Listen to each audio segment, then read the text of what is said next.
Okay, good day everyone. Today we'll be learning on informative speech. So we look at how do we gather and evaluate information.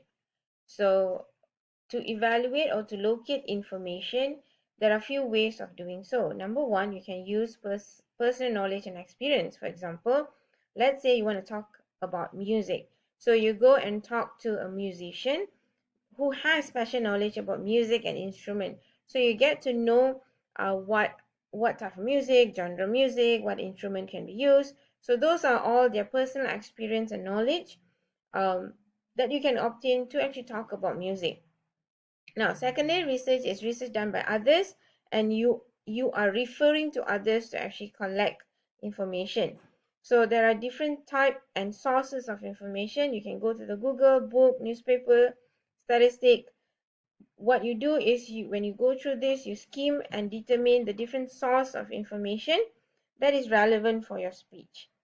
Okay, so to do secondary research, you need to evaluate the source of information. So number one, you need to make sure that your source of information has authority, which means it has reputation of the author and the publisher, which means when you read an article, there must be an author, there must be a date of publishing, and the publisher should be a recognized publisher.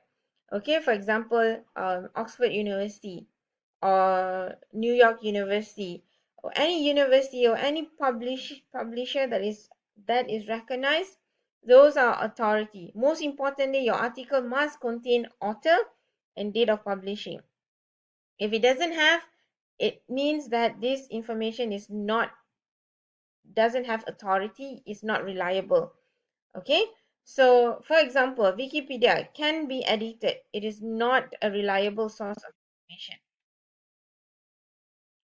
Okay, so next, objectivity. You need to make sure that the information presented in the article are not biased.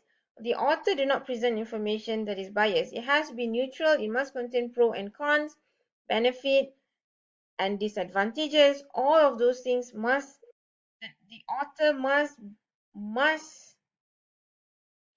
not be biased. Okay, currency information that you find must be accurate and current, which means it must be 5 years below. Okay, so you count 2023, 5 years down the road.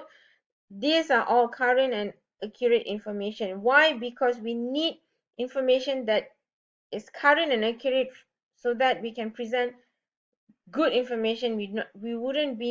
Um, we wouldn't present information that is, you know, back and past and it is not relevant.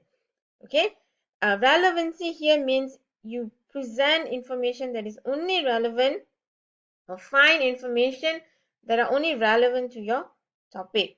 Now, primary research is you conducting the research. Primary means number one, so you are the first person, the person who conduct the research.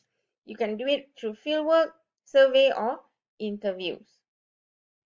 Okay, now how do we conduct interview? Number one, you need to keep in mind or find the best person for you to do interview.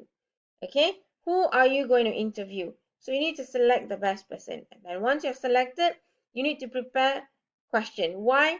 Because you need this question to interview, right? So you have primary question, and then you must have a follow-up question so that there will not be an awkward gap between you and the interviewee. Have few different types of question: follow-up question, open question, closed question, neutral question, or leading question. And then conduct the interview. If you feel that, okay, I need to record this interview, make sure you ask permission. If permission is not granted, do not record. You may be sued if you record. So do not record unless permission is given. Then listen carefully to the interview. Keep the interview moving by using all the other types of question. Monitor your non-verbal reaction. Make sure you give positive non-verbal reaction. And if at certain point you find that the interviewee actually said something that is very interesting and you want to quote that interviewee, then again ask for permission. If permission is not granted, do not quote directly. And remember, everyone, appreciate time. So end on time and thank the interviewer for spending his or her time to be interviewed. Okay, so this is how you conduct interview.